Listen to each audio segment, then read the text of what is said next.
Now last class में आपने electric current के बारे में पढ़ लिया। Electric current, flow of electrons. एक इलेक्ट्रॉन का चार्ज भी मैंने आप सबको बताया था, क्या होता है एक इलेक्ट्रॉन का चार्ज?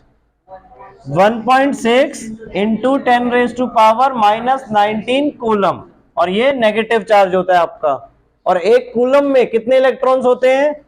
6.25 इंटू 10⁻18 इलेक्ट्रॉन्स मिलके एक कूलम का चार्ज आपका बनाते हैं। करंट को अगर हमें मेजर करना है, 6.2 भी कह सकते हैं, 6 भी कह सकते हैं, वो अप्रोक्सीमेट आपको बताया गया है। क्लियर? नाउ आपका करंट का formula I equals to Q by T. ऐसा यूनिट एम्पेयर किस डिवाइस से मेजर करते हैं? एमीटर। 1 एम्पेयर इक्वल्स टू अगर हमें बताना हो तो क्या बताएंगे? When 1 coulomb of charge is flown in 1 second. Clear? Through a conductor. जब किसी कंडक्टर में 1 कूलम का चार्ज आपका फ्लो हो रहा है 1 सेकंड में, तब हम वहां पे बोलेंगे जो हमारी इलेक्ट्रिक करंट है दैट इज 1 एम्पेयर। देन उसके बाद हमने क्या पढ़ा था? Potential difference. एमीटर को कनेक्ट कैसे करते हैं? सीरीज में या पैरेलल? सीरीज में। क्यों? क्योंकि सीरीज में करंट डिवाइड नहीं होता है, पैरेलल में करंट डिवाइड होता है। सीरीज में क्या डिवाइड होता है? Potential difference. और पैरेलल में क्या सेम रहता है? Potential difference. तो इसलिए पोटेंशियल डिफरेंस को जिस डिवाइस से हम मेजर करते हैं, कौन सा है वो? Volt meter. उसे कैसे कनेक्ट करते हैं? पैरेलल में। अब पोटेंशियल डिफरेंस का मतलब क्या है? Amount of work done in bringing a unit charge from one place to another, कि कितना हम वर्क डन कर रहे हैं एक यूनिट चार्ज को एक जगह से दूसरी जगह ले जाने के लिए। क्लियर? उसे हम पोटेंशियल डिफरेंस से मेजर करते हैं।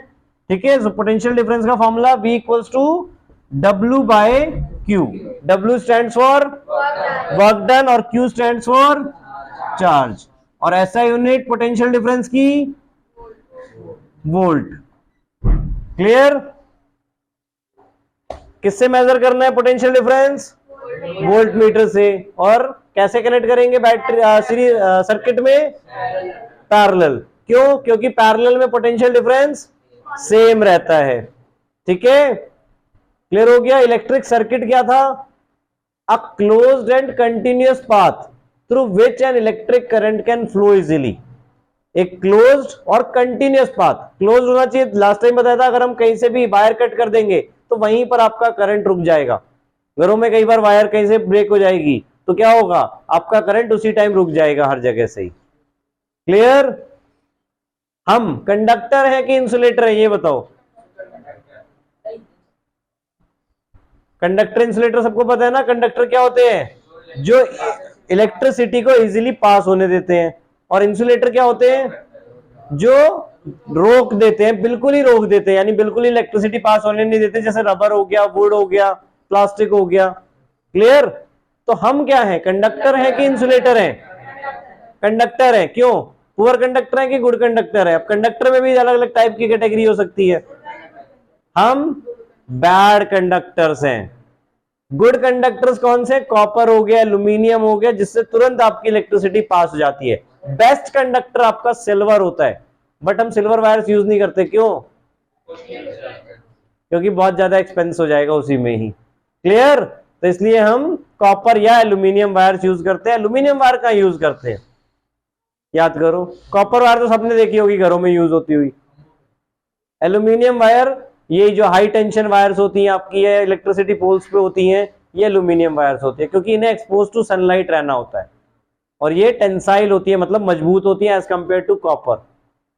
क्लियर? तो इसलिए एल्यूमिनियम वायर्स यूज करते हैं। क्लियर हो गया? याद रखोगे अब ये। और एक इंपॉर्टेंट चीज क्या पूछ रहा था मैं? हमारे घरों में इलेक्ट्रिसिटी कितनी रहती है?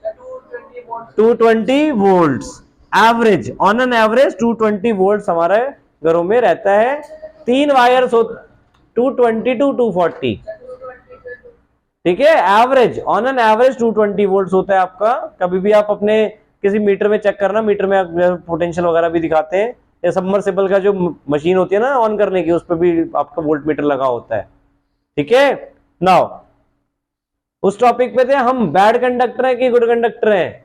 बैड कंडक्टर है। क्यों? क्योंकि देखो, अगर कभी आप कोई वायर टच कर लो, क्लियर, तो आप में से करंट होके पास होगा। क्लियर? और कहां जाएगा?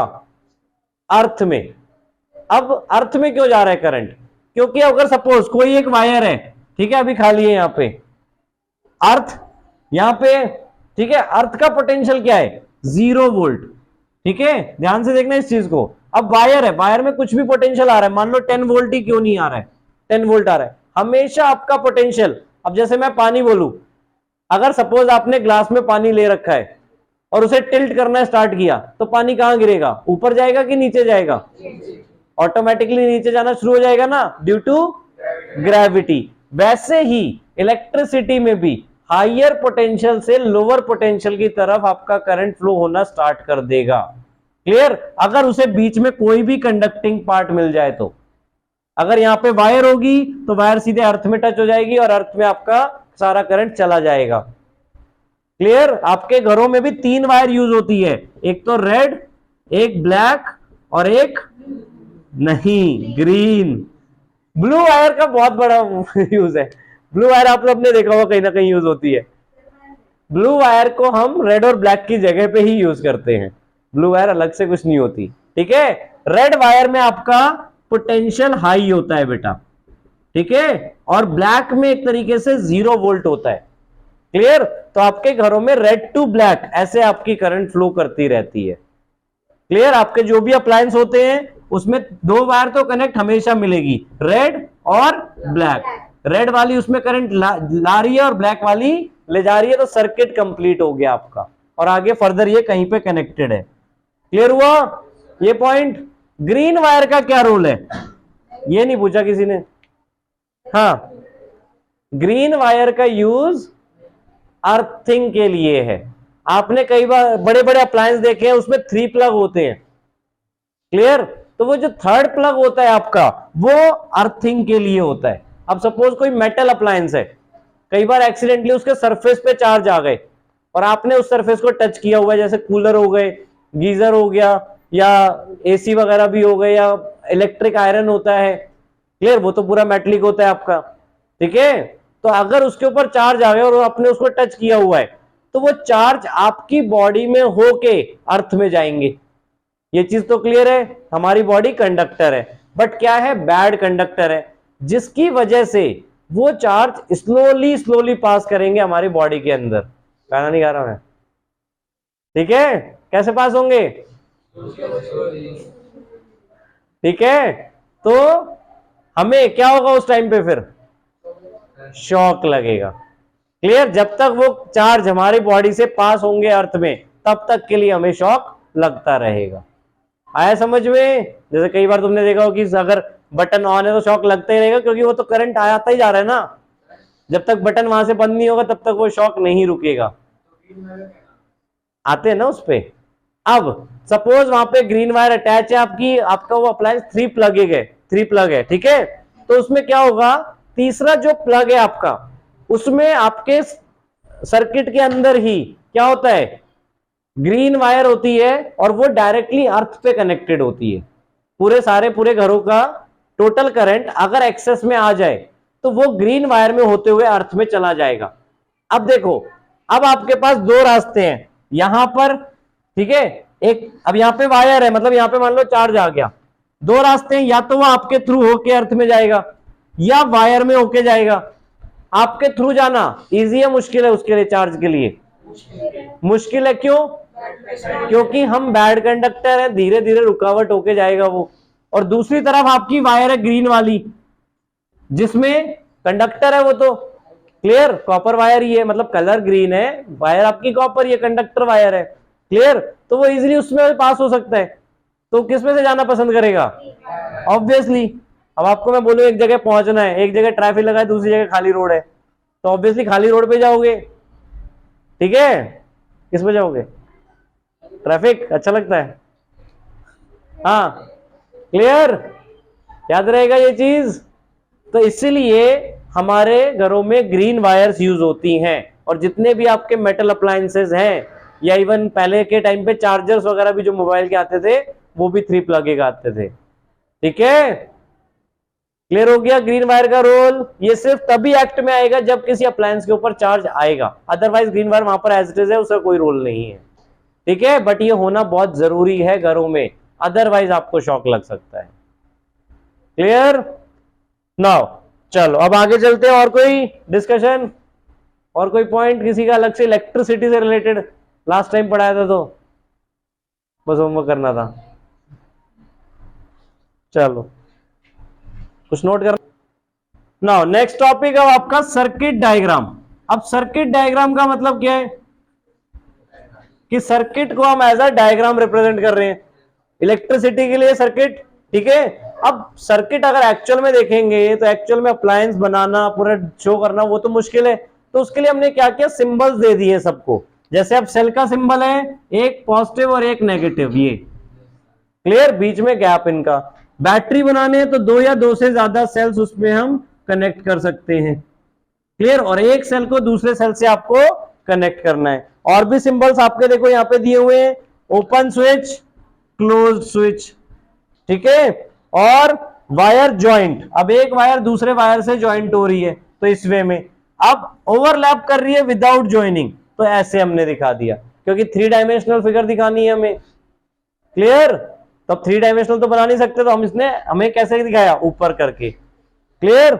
इलेक्ट्रिक बल्ब के लिए ये हो गया आपका सिंपली। क्लियर? एक्चुअल बल्ब तो नहीं बना पाओगे।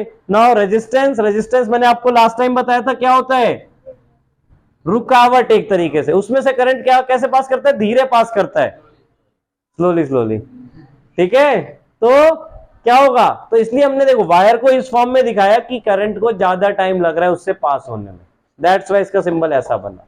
क्लियर? अब एक वेरिएबल रेजिस्टेंस होता है। वेरिएबल रेजिस्टेंस का मतलब कि जहां पर हम रेजिस्टेंस अपने अकॉर्डिंग चेंज कर सकते हैं, अगर हमें ज्यादा चाहिए तो ज्यादा कर सकते हैं। इसको एक डिवाइस बोलते हैं रियोस्टेट। आप जब लैब्स वगैरह में जाओगे तो मिल जाएगा रियोस्टेट, ठीक है, जिसमें आपका करंट की वैल्यू हम चेंज करते हैं by changing the resistance of the circuit. ठीक है, क्लियर? नाउ एमीटर और वोल्ट मीटर सिंपली ए और वी से डिनोट करते हैं। एक और आपका गैल्वेनोमीटर भी यूज होता है। किसी को पता है गैल्वेनोमीटर क्यों यूज होता है? गैल्वेनोमीटर में साइन नहीं होता है। हाँ बताओ, गैल्वेनोमीटर क्यों यूज होता है? अगर कहीं पर आपको चेक करना है कि करंट पास हो भी रहा है कि नहीं हो रहा है, यानी जहां पे बहुत कम अमाउंट ऑफ करंट है, वहां पर हम गैल्वेनोमीटर का यूज करते हैं, ये चेक करने के लिए कि वहां पे आपका करंट फ्लो हो रहा है या नहीं हो रहा है। करंट कितना फ्लो हो रहा है वो तो हम एमीटर से चेक करते हैं, बट करंट फ्लो हो रहा है कि नहीं हो रहा है उसके लिए हम गैल्वेनोमीटर का यूज करते हैं। क्लियर हुआ? जहां पे बहुत कम करंट होता है बेसिकली वहां पर हम गैल्वेनोमीटर का यूज करते हैं। क्लियर? हाँ, नाउ ओम्स लॉ आपका, आपने अब 2 टर्म्स पढ़ ली इलेक्ट्रिसिटी में, क्या क्या, इलेक्ट्रिक करंट और पोटेंशियल डिफरेंस। अब जो साइंटिस्ट है हमारे, दैट इज कौन,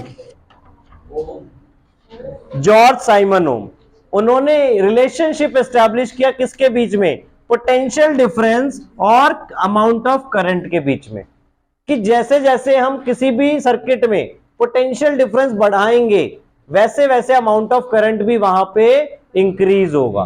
that is potential difference is directly proportional to the amount of current. Clear? और जब ये डायरेक्टली प्रोपोर्शनल का साइन हटता है तो वहां पे आपका कुछ ना कुछ कांस्टेंट आता है। अब वो कांस्टेंट है आपका R. R stands for resistance of the conductor. Resistance का मतलब अगेन मैं बता चुका था पहले ही, रुकावट, जो करंट को फ्लो होने से रोकता है। आर आपका कांस्टेंट है फॉर अ गिवन कंडक्टर। ठीक है, कोई भी हमारे पास अगर कंडक्टर है तो उसका रेजिस्टेंस फिक्स्ड है, रेजिस्टेंस नहीं चेंज होगा अपने आप। उसके आप जैसे जैसे उसमें पोटेंशियल बढ़ाओगे तो करंट उसके अकॉर्डिंग बढ़ता जाएगा, रेजिस्टेंस फिक्स रहेगा। और रेजिस्टेंस हम कैलकुलेट कैसे कर सकते हैं, निकालने के लिए क्या करेंगे, V अपॉन आई। सो R equals to V upon I. अब सपोज अगर हमने कोई ऐसा सर्किट ले लिया, कोई ऐसा कंडक्टर ले लिया जिसका रेजिस्टेंस हाई है, तो उस केस में क्या होगा, उस केस में आपका करंट कम हो जाएगा। अब आई कैसे डिपेंड कर रहा है, देखो इन दोनों के ऊपर। आई इक्वल्स टू क्या फॉर्मूला बनेगा, I equals to V upon R. तो देखो ध्यान से, इस एक फॉर्मूले से आपके बाकी दो फॉर्मूले बन गए, रेजिस्टेंस के लिए भी और करंट के लिए भी। क्लियर? अगर आपको रेजिस्टेंस कैलकुलेट करना है तो फॉर्मूला क्या हो गया, V अपॉन आई, और I कैलकुलेट करना है तो फॉर्मूला क्या हो गया, V अपॉन R। अब ध्यान से सुनना इन तीनों चीजों के बारे में। V क्या है, पोटेंशियल। हमने स्टार्टिंग में अभी पढ़ा था पोटेंशियल किसके ऊपर डिपेंड करता है किसी भी सर्किट का, बैटरी या सेल के ऊपर या सोर्स के ऊपर, कहां से आपका पोटेंशियल आ रहा है। क्लियर?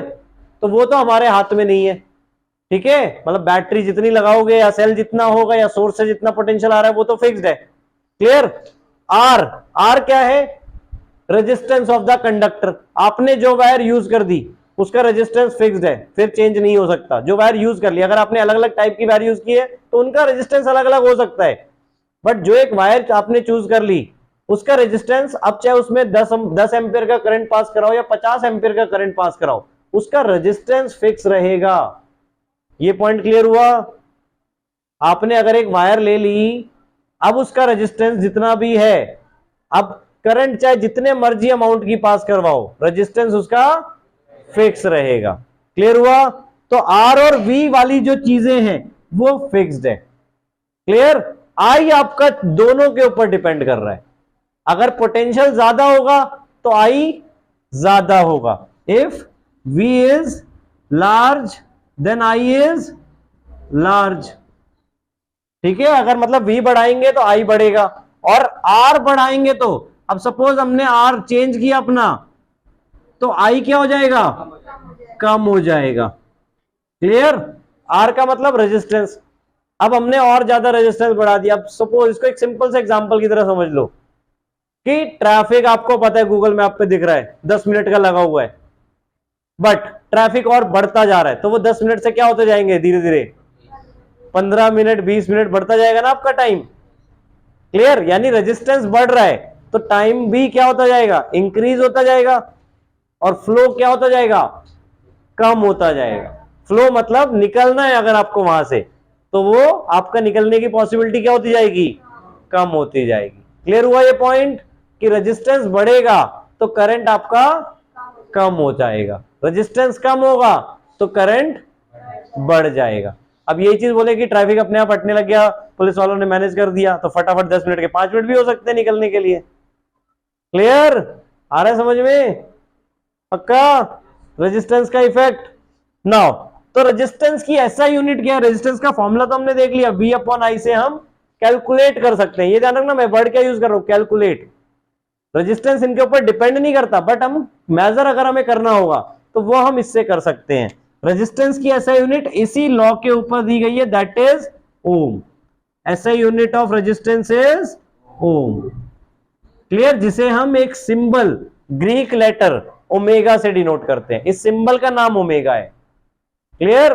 बट जब भी ऐसा यूनिट पूछी जाएगी तो ओम बोलोगे, सिंबल बनाओगे, सिंबल का नाम नहीं बताना है किसी को अलग से। क्लियर? ये मैंने आपको अलग से बता दिया कि क्या सिंबल है।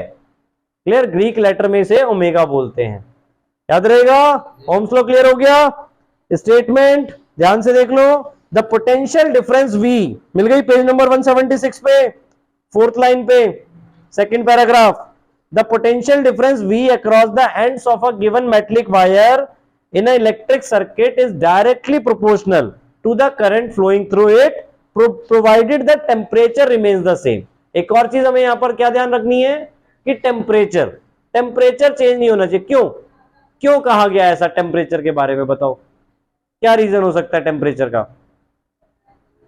क्योंकि अगर टेम्परेचर चेंज होगा, अभी मैं हमने क्या बोला था स्टार्टिंग में, रेजिस्टेंस चेंज नहीं होता। अगर आपने कोई वायर ले ली तो उसका रेजिस्टेंस चेंज नहीं होगा, बट टेम्परेचर चेंज हो जाएगा तब रेजिस्टेंस चेंज हो सकता है। क्योंकि हाई टेम्परेचर पे रेजिस्टेंस और ज्यादा, अब तुम्हें अब गर्मी में बिठा दे तो पढ़ पाओगे, पसीने पसीने आ जाएंगे तो, ठीक है। तो वैसे ही टेम्परेचर चेंज होगा तो रेजिस्टेंस चेंज हो जाएगा, रेजिस्टेंस चेंज होगा तो ये दोनों प्रोपोर्शनल नहीं रह पाएंगे फिर।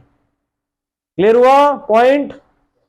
फॉर्मूला क्लियर हो गया, V equals to I R. इसको सिंपली वीर से याद रख सकते हो, वीर, रोबोट बॉय देखते हो, कोई नहीं, वीर याद रख लो, ठीक है। बस ये ध्यान रखना इक्वल्स टू कहां लगाना है, यहां पे V के बाद, ठीक है, वो मत भूल जाना। हाँ, वीर धर्मोपवाई लिख सकते हैं पेपर में, पर नंबर नहीं मिलेंगे उसके, लिख के आने के लिए पूछा था हमने सिर्फ। हाँ, क्लियर हो गया। नाउ अब हमने बात की रेजिस्टेंस की, ठीक है। रेजिस्टेंस हम अगर अलग अलग लगाएंगे तो मैंने क्या बताया किसके ऊपर इफेक्ट पड़ेगा। अब सपोज हमने एक कंडक्टर भी लिया था, अब दूसरा कंडक्टर ले लिया जिसका रेजिस्टेंस कम है और उसको लगा दिया यहां पे, तो किस में चेंज आएगा, वी में या आई में? आई में। क्या चेंज आएगा? बढ़ जाएगा। पोटेंशियल हमारा वहां से उतना ही है, हमने क्या किया, रेजिस्टेंस वायर का चेंज कर दिया, मतलब वायर चेंज कर दी, कोई और वायर यूज कर ली जिसका रेजिस्टेंस कम है, तो हमारा पोटेंशियल क्या हो जाएगा, बढ़ जाएगा, सॉरी करंट बढ़ जाएगा, पोटेंशियल वही रहेगा। और अगर हमने ज्यादा रेजिस्टेंस वाली वायर यूज कर ली तो क्या होगा, करंट कम हो जाएगा। क्लियर है दोनों पॉइंट। नाउ तो अब हम देख रहे हैं कि आपका जो रेजिस्टेंस है वो किन चीजों के ऊपर डिपेंड करेगा। आपका जो रेजिस्टेंस है वो किन चीजों के ऊपर डिपेंड करेगा, factors on which resistance of a conductor depend. Clear, किस किस फैक्टर्स के ऊपर आपका रेजिस्टेंस डिपेंड करता है किसी भी कंडक्टर का। क्लियर, तो पहला है आपका लेंथ ऑफ द कंडक्टर। अब यही चीज सोचो जो हमने ट्रैफिक की बात की थी, अगर ट्रैफिक की लेंथ और ज्यादा होगी तो आपको और ज्यादा टाइम लगेगा उसे क्रॉस करने के लिए, यानी कि रेजिस्टेंस क्या हुआ, ज्यादा हो गया कम हो गया, ज्यादा हो गया। तो resistance is directly proportional to length, यानी जैसे जैसे लेंथ बढ़ेगी वैसे वैसे रेजिस्टेंस भी बढ़ेगा। क्लियर। सेकेंड चीज एरिया। अब एरिया का क्या रोल है, ये तो मैं बहुत बार देखता हूं हमेशा ट्रैफिक जैम्स में। क्या सोच के देखो क्या होगा एरिया का मतलब। अब कुछ पुलिस वाले आए, पहले वन वे ट्रैफिक चल रहा था, उन्होंने दूसरी साइड भी ब्लॉक कर दिया और एरिया बढ़ा दिया ताकि ट्रैफिक जल्दी निकल सके। करते हैं कई बार ऐसे, देखा है कि दूसरा रास्ता दूसरी तरफ के ट्रैफिक को रोक दिया और एक ही तरफ को जाने दिया ताकि ज्यादा एरिया मिलेगा तो वो ज्यादा गाड़ियां आगे जा पाएंगी। क्लियर। तो एरिया बढ़ाने से क्या होगा, रेजिस्टेंस कम हो जाएगा या ज्यादा हो जाएगा, कम हो जाएगा। अगर आप अब सीधे हो ना, अगर सपोज किसी कॉलोनी में जैम लगा हुआ है तो एक के पीछे एक गाड़ियां चलेंगी, और यही चीज हाईवे पे क्या होता है, हाईवे पे जाम जनरली नहीं लगता है, क्यों, क्योंकि वहां पे 4-5 लेन्स होती हैं जाने के लिए, तो उसमें एरिया ज्यादा हो जाता है तो रेजिस्टेंस कम हो जाता है। So resistance is inversely proportional to area. Clear. और तीसरी लास्ट चीज that is nature of the material.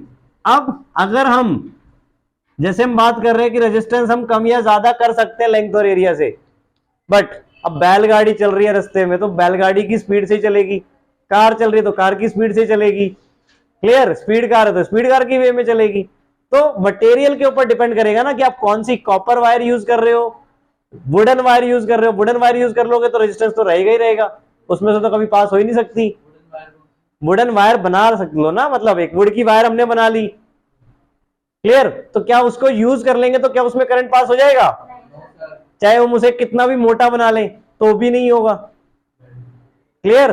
Current pass हो ही नहीं पाएगा। तो नेचर ऑफ मटेरियल के ऊपर डिपेंड करता है। अब जैसे हमने क्या बताया, अब मेटल्स तो बहुत सारे हैं हमारे पास, फिर भी हम कॉपर एल्यूमिनियम ही यूज कर रहे हैं, बाकी नहीं कर रहे हैं, क्योंकि बाकियों में रेजिस्टिविटी, इसको बोलते हैं रेजिस्टिविटी, नेचर ऑफ मटेरियल को, दैट इज रेजिस्टिविटी, जो उसकी नेचुरल एक कैरेक्टरिस्टिक प्रॉपर्टी है कि वो कितना रोकेगा। क्लियर हुआ पॉइंट। ठीक है। जैसे मैंने टाइप ऑफ व्हीकल्स के बताया ये चीज, तो उसकी स्पीड तो आप नहीं बढ़ा सकते ना बैलगाड़ी की, कितना भी वो कर लो स्पीड तो नहीं स्पीड कार जैसी हो सकती। क्लियर। फ्लो तो उतना ही होगा चाहे उसे कितनी भी बड़ी लेंथ दे दो या एरिया दे दो, मूव तो वो वैसे ही करेगा धीरे धीरे ही। क्लियर हुआ ये पॉइंट। तो वो मटेरियल के ऊपर डिपेंड करेगा कि किस टाइप का आपकी वायर है, कंडक्टर है, उसे हम रेजिस्टिविटी से डिनोट करते हैं। अब हमने इन दोनों को कंबाइंड किया तो रेजिस्टेंस का फॉर्मूला क्या बना, देखो R directly proportional L by A। और जब ये डायरेक्टली प्रोपोर्शनल हटता है तो कुछ ना कुछ कांस्टेंट आता है, यहां पे आपका कांस्टेंट आता है रो, इस सिंबल का नाम है रो, RHO, और इसको बोलते हैं हम रेजिस्टिविटी। क्लियर। जो अभी हमने नेचर ऑफ मटेरियल की बात की कि लेंथ और एरिया तो आप कुछ भी कर सकते हो, बट नेचर ऑफ मटेरियल आपका डिपेंड करेगा, तब आपकी फाइनल रेजिस्टिविटी फाइनल रेजिस्टेंस आपका वायर का बनेगा। क्लियर पॉइंट ये।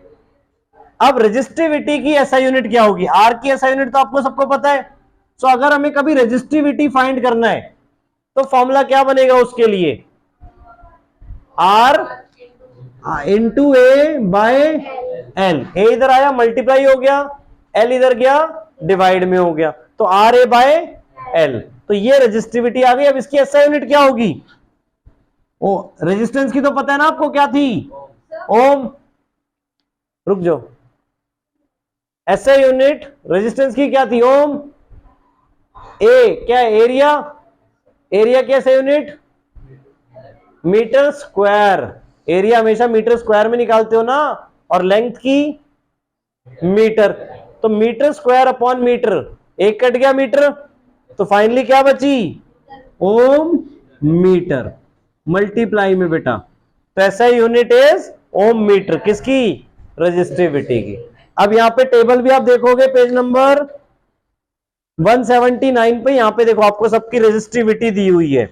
क्लियर? Silver, copper, aluminium. तो जैसे देखो मैंने बोला ना सबसे बेस्ट तो आपका सिल्वर है, देन कॉपर और एल्यूमिनियम है।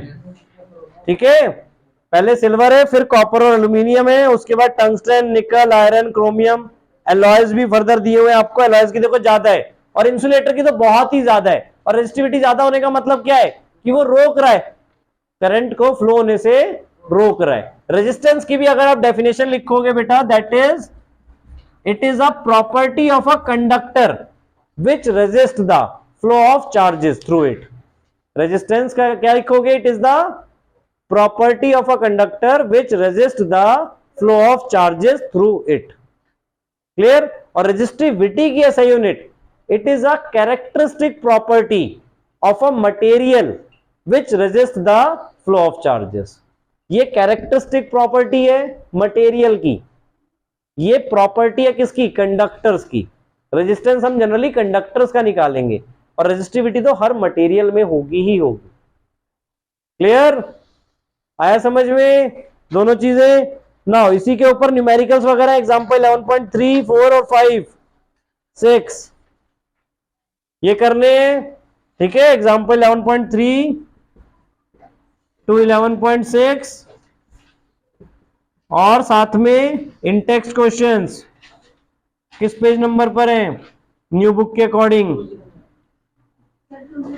पेज नंबर 181 न्यू एडिशन में और 209 ओल्ड एडिशन में। ठीक है, इवन वीडियोस वगैरह भी पहले से अपलोड मिल जाएगी, वहां पे जो प्लेलिस्ट शेयर की थी उसमें देख लेना, मिल जाएगा।